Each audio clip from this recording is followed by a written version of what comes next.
Hi, everybody, and welcome to our session, K2 Journey to Cloud. I'm Stephan Bester. I'm a cloud architect at K2, and I'll be presenting today. Okay, firstly, let's just talk a little bit about K2. K2 is a company that connects your people, processes, and data. What that means is we enable or provide a platform for users to build applications, but we target business users, non-developers. So it's a low-code platform. We enable these non-developers or business users to build these applications using rich visual editors, forums to drive our UIs. We have workflow to automate processes. And then we have a data layer that we call smart objects that gives us the ability to bring in various data sources so that you can connect to your data source in a unified format or layer.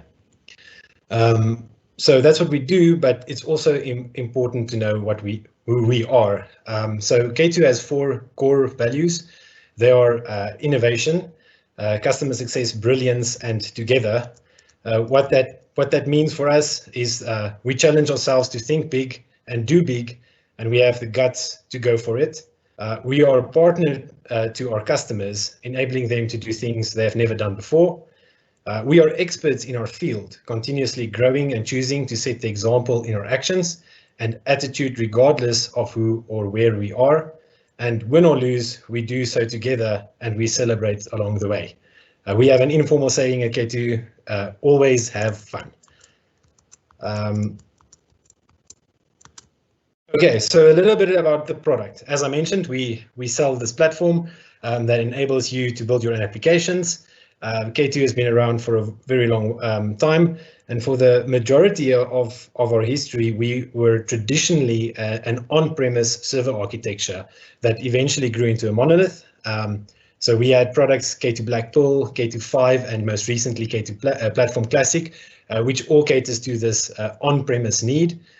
These are single-tenant applications. They are bundled in an installer, and they are built from a single branch. But about 6 years ago, we started shifting to the cloud, and we launched a new product called K2 Appit, which eventually grew into K2 Cloud. And most recently, we just launched K2 Nexus platform. So our cloud offering is a distributed cloud microservice architecture. This is multi-tenant and serves all our customers. We ship by using continuous integration and deployment pipelines, and we have multiple builds and branches for that product. So what's the difference between single tenancy and multi-tenancy? So the on-premise single tenancy model is where you have a single company or customer that installs the application, and that application is dedicated and serves only that customer. The customer is responsible for the entire life cycle of the application, right? They have to purchase it, they have to procure the hardware to run the application on, they have to install the application, they have to patch the Windows operating system, they have to patch the application, they have to control the security to the physical hardware, to the networking. They have full responsibility for the hardware on which it runs. But because they've got full control of the environment, they also have more control, right? They can do customizations, and they can decide when and how they do updates and rollouts. It's all in their hands. On the other hand, the cloud multi-tenancy model, you don't worry about the hardware, right? The vendor, which is us, K2, we're responsible for the installation, maintenance, hardware, and security of the application. But on the other hand, we also have full control of the environment. That means we determine when something gets rolled out, how it gets rolled out, when it is patched. And this is a very convenient model for customers that don't want to worry about all of the overhead and maintenance of maintaining the application itself. There is also some other added benefits. And so if you look at the two models, it really is a cost versus control. customers, especially in the financial industry, like banks, tend to lean towards the on-premises model simply because they have so many regulatory and compliance requirements where they absolutely have to know who has access to the data. The data needs to be archived and stored for certain periods of time. They've got a lot of requirements which require control, and so they prefer that model. Whereas any startup or anybody who just wants to build an application, you probably don't want to worry about all of that, and so you want to get to your application building as quickly as possible. In that case, the cloud multi-tenancy model is much better. If you think about it, the real cost benefit is there. You are most likely subscription based in most cloud models, which means you don't buy servers, you don't have to employ employees that know how to maintain operating systems, worry about databases and backups. You don't have that total cost of ownership that you have on the left-hand side on the single tenant model. Obviously, the drawback is control. So should you ever have a requirement or wish to do something, you probably won't be able to. And so that really becomes the choice you have to make as a consumer, whether you want to be on-prem or in the cloud. A good example of this is something simple like Excel, right? I can use Excel desktop app or I can use Excel online. The difference between the two, if I want to use Excel desktop, I have to get a laptop. I have to purchase the Office software that comes with Excel. I have to purchase Windows to run Excel. I have to install Excel on that machine. And the entire life cycle of the Excel machine becomes my problem, right? I have to install Windows patches. I have to do Excel patches. If there's a new version of Excel, I have to upgrade. If Excel launches a new series, then I have to probably purchase a new copy of Office. On the other hand, Excel Online, I open up my browser and I hit the address and I can use Excel. I don't know where it's running. I don't know if it's running on Windows. I don't know, where in the world it's running most likely. I don't know which version it is other than it's Office Online, right? And that's a good example. You've got the same sort of feature set, same look and feel, but the life cycle of those applications are completely different. In one, I've got lots of control, and in the other one, I've got a lot of convenience, but I don't have the same level of control. Okay, so what does this K2 journey to cloud meant to us, right? It really has been a journey of change, right? So just as when we compare the two models, they are drastically different. Developing the software is also drastically different. And so really this has been our journey of change. One of the first things that we changed, and we've changed this long ago, is how we work. The shift from waterfall to agile, just made sense in the cloud model. Traditionally, on the on-premise side, we didn't have a lot of releases in a year, maybe 1 to 2, and so the waterfall model fit that perfectly, right? We had a lot of upfront time to get requirements, to plan it out, to start writing our code, to stabilize it, to put it through regression testing, and finally, produce something that we could release to our customers. Which, over the period of 6 months or a year, waterfall fit perfectly.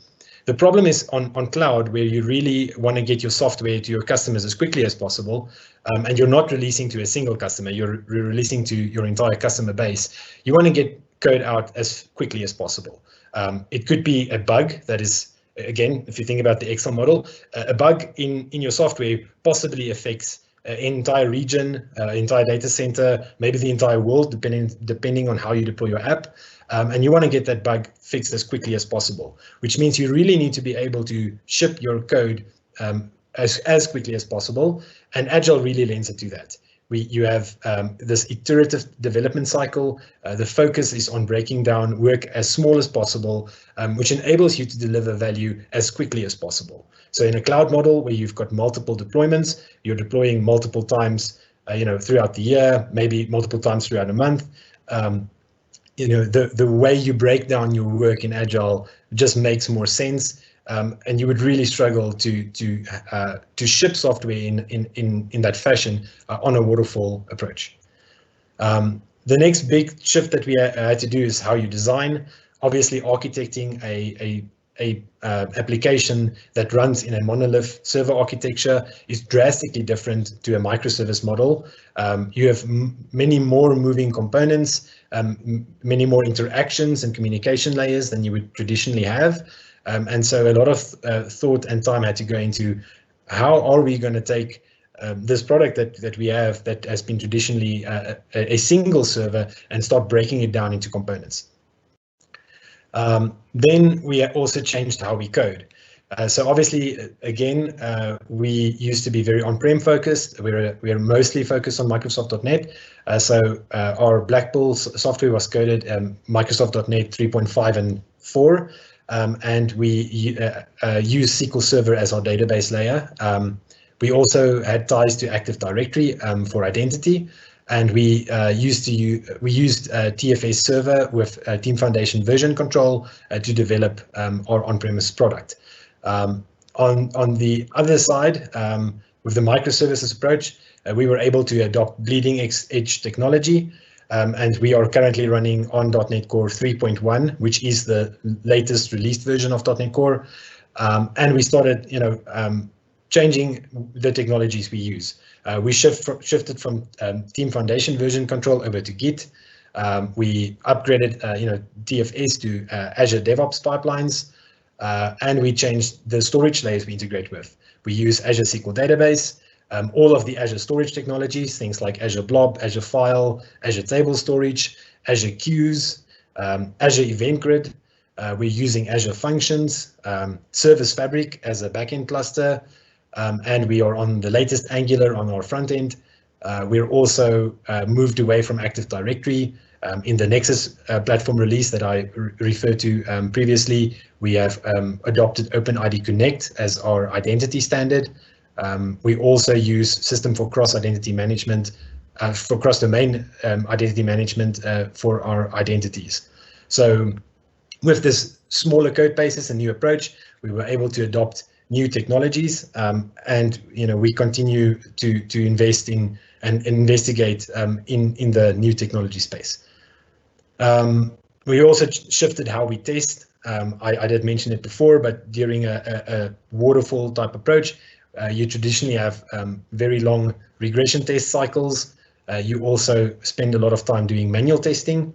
Obviously, with microservices, with all of these multiple deployments and short iterations, we had a big focus on quality and automation, and we put various gates in place to control it. What that means is we have various checkpoints and acceptance criteria that has to be met before we're allowed to push code. Remember, in a pipeline such as this, where your code automatically rolls out to the cloud and to your customers, you only have a few checkpoints along the way to stop it from going live. So we had to focus on automation, writing good automated tests that can catch bugs early on, and also put the gates in place to make sure that all acceptance criteria has been met before we release code live to our customers. As I also mentioned just now, we completely changed how we deploy. So traditionally, we had an installer that exe file that you double-click, configure and install, which you can see on the left-hand side. But on the microservice side, everything is done through build pipelines. So the little graphic on the right-hand side basically shows you that a developer would do a check-in against the Azure Git repo in some branch. That branch would trigger a build. The build will produce an artifact.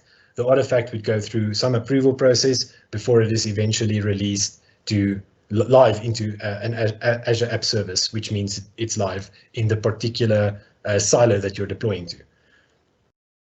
And finally, completely changed the way we run. As I mentioned, we used to be a monolithic server. I mean, on the left-hand side, you can see there's a little Windows service that's running. That's K2 Blackpool server running. And on the right-hand side is what the K2 Nexus platform looks like. All the little ones are microservices that are running in Azure. The lines between them are the communication layers between those microservices. All the other lines, either inbound or outbound, are incoming calls from users or outbound calls to data layer or other dependencies such as Azure Key Vault or various storage mechanisms. Okay, so that's great, but why do we do this? And so it's important that we quickly focus on what's the benefits of Agile, DevOps, and the cloud. As I said at the very start, you want to deliver value to your customers faster and as frequently as possible. Some of the big cloud companies ship multiple times a day, and that's really where you want to be. It focuses on iterative development, where you have very, very small features and bug fixes that you can deploy as quickly as possible to your customers. As soon as that code is checked in and it can move through the gates that you've put in place, you can get it into production. It also allows you to adapt to changes very quickly. This really is a benefit of Agile overall, since you are time boxed in sprints. So a sprint at K2 lasts typically 2 weeks, which means you're only actively busy on a commitment for the next 2 weeks. And if something changes or a new requirement lands, you are able to very quickly start refining that requirement and prioritizing that requirement. And you could possibly even start on a new requirement within the next sprint. Also, because you are working on a microservice architecture, the amount of code that you're working on at any given point of time is fairly small. And so everything released in much smaller batches. And this really improves the quality as well. It means you're writing less code that you want to ship. You're testing it more and more, because on every cycle it would go through iterative testing. There is this focus on automation because you don't have manual or regression cycles. Your testing is done upfront, and that really means you find your problems much earlier in your cycle. Okay, that is K2 and cloud in a nutshell. You can reach us at associatessa@k2.com, and we will open up the Q&A.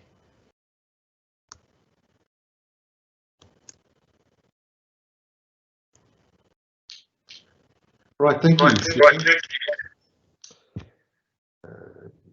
I think that was a great session. I think we've got 2 questions on the line. I think Jaco is busy replying to Giel at the moment. We'll just see if we need to go through that in detail, but I think we've got the 2 questions so far. The first one was, what platform do you use for hosting your microservices? Okay, so yeah, currently we are on Microsoft Azure.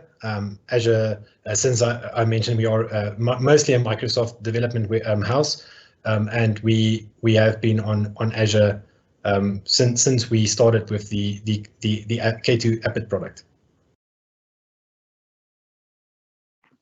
Right, great. And then the second one, Giel asks, how mature are you currently with regards to all the changes that you are explaining? And Jaco has started explaining to him regarding our journey of 7 years, as well as we have got 90 microservices running live in production. I don't know if you want to add anything to that. No, I think that covers it. Yes, we have been on this journey for almost 7 years now. So most of this, we've been doing this for some time. Right, thanks. Thank you, Stephan. I don't see any other questions at the moment, but again, you can reach out to us as per the link on the website as well. If you have any further questions, please do so, and thank you so much for attending today, and have a great day. Thank you. Thanks, everyone.